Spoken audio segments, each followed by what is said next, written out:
अस्सलाम वालेकुम। हमने देखा कि अच्छा क्लाइंट कैसे ढूंढा जा सकता है। क्या चीज़ें हैं जो अपवर्क पे देखी जा सकती हैं उसके बारे में। इसी तरह से अब हम देखते हैं कि एक अच्छी जॉब कैसे ढूंढी जाती है। अच्छी जॉब मिलेगी तो हम उस पे अच्छे बिड करेंगे ना, अच्छा प्रपोज़ल भेजेंगे। अच्छे प्रपोज़ल की बात हम अगली वीडियो में करेंगे, लेकिन अभी हम बात करने जा रहे हैं कि अच्छी जॉब कैसे ढूंढी जा सकती है अपवर्क पे। आइए देखते हैं।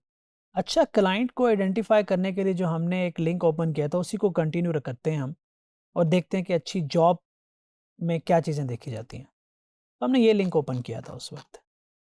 हमने उस वक़्त क्लाइंट के बारे में देखा था, जो इस तरफ आ रहा है सारा कुछ। अब हम पढ़ते हैं जॉब के बारे में। तो सबसे इम्पोर्टेंट चीज़ ये है जॉब टाइटल। मैंने लास्ट टाइम भी बताया था आपको कि अगर जॉब टाइटल आपके स्किल सेट के मुताबिक है, तो सबसे पहला क्राइटेरिया तो ये है। हो सकता है क्लाइंट ने टाइटल ठीक तरीके से ना लिखा हो और ये मोस्टली होता है, तो आप जाके स्पेसिफ़िकेशन पढ़ें। अब देखिए मैं आपको कैच बताता हूँ, इम्पोर्टेंट चीज़ है। टाइटल मेरे स्किल सेट के मुताबिक नहीं है, लेकिन जब मैंने पहली लाइन पढ़ी तो मुझे समझ आया कि तो पूरी की पूरी जॉब मेरे स्किल सेट के मुताबिक है, क्योंकि वो हेल्थ केयर की बात कर रहा है, वो इस फील्ड में। इसका मतलब ये है कि मैं इसके लिए और भी बहुत से काम कर सकता हूँ अगर मैं इसको बिड करता हूँ तो मेरे चांसेस यहाँ बन गए। इसलिए डिस्क्रिप्शन को ध्यान से पढ़ना है। एक और सीक्रेट मैं आपको यहाँ बताता हूँ, गौर से सुने। कोर्स में और शायद मैं कहीं इसका जिक्र ना कर पाऊँ, लेकिन आप इसको सुन लें।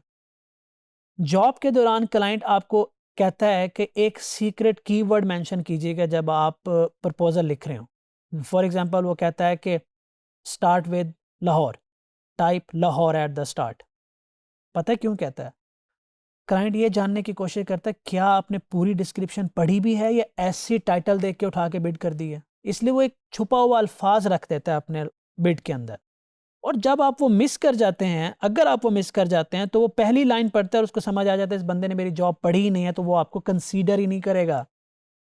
ये छोटी सी बात बहुत बड़ी बात है, इसलिए बार बार कह रहा हूँ, जहन में रख लें। उसके बाद आप इसको डिटेल से पढ़ें। स्पेसिफिकेशन क्लियर हैं तो अच्छी बात है, नहीं क्लियर तो थोड़ी रिसर्च कर लें, एक्सपोजर देख लें। और अगर ये सब कुछ आपके मुताबिक और आपको लगता है आप ये कर सकते हैं, तो that's a good job for you. उसके बाद प्रोजेक्ट की लेंथ देखें। आपको लग रहा है कि प्रोजेक्ट 2 साल का है, क्लाइंट कह रहा है 6 महीने का, तो इसका मतलब ये है कि नेगोशिएशन बहुत ज़्यादा होगी। प्राइसिंग आपने देखनी है, ऑफ कोर्स प्राइसिंग आपके लिए बहुत इंपॉर्टेंट है। अगेन स्किल्स एंड एक्सपर्टीज़ देखनी है। वो आपसे बनवाना चाह रहा है, फॉर एग्जांपल एक क्लाइंट आता है, वो आपसे वेबसाइट बनवाना चाह रहा है और आप देखते हो कि हाँ जी, सारी वेबसाइट मैं बना सकता हूँ और आप उसको बिड कर देते हो, लेकिन बाद में पता चलता है कि वो तो वेबसाइट पीएचपी में बनवाना चाहते हैं, आप तो उसको वर्डप्रेस में बनाने के या डॉट नेट के बनाने में बैठे हुए हैं, वो कस्टम पीएचपी में बनवाना चाहता है। तो इसी तरह से ये सेक्शन को देखना भी ज़रूरी है कि स्किल्स एंड एक्सपर्टीज़ वो क्या डिमांड कर रहा है।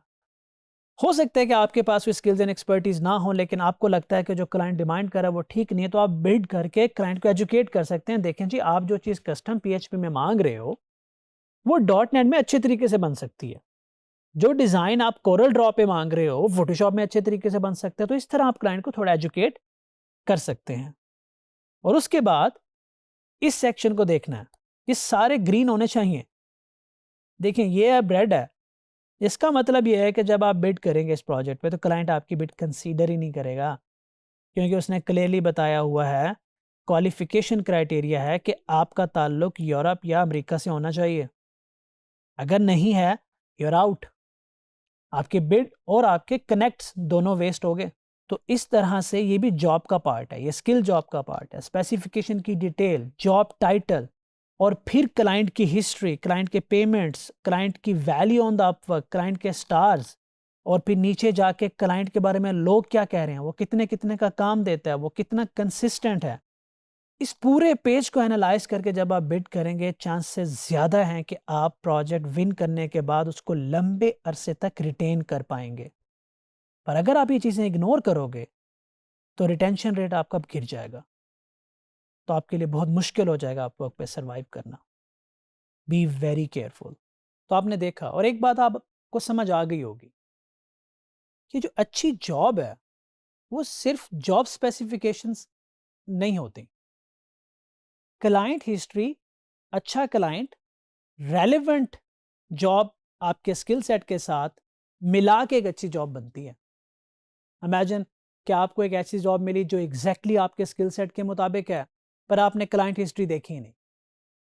सारे फ्रीलांसर उस क्लाइंट को कोस रहे हैं, आप भी उस लाइन में लग जाओगे क्योंकि आपने तो सिर्फ जॉब देखी थी। इसलिए अच्छी जॉब देखने के फौरन बाद क्लाइंट के बारे में ज़रूर समझ लें। ये दोनों चीज़ें आपको ज़्यादा सक्सेसफुल बना सकती हैं अपवर्क पे। Thank you.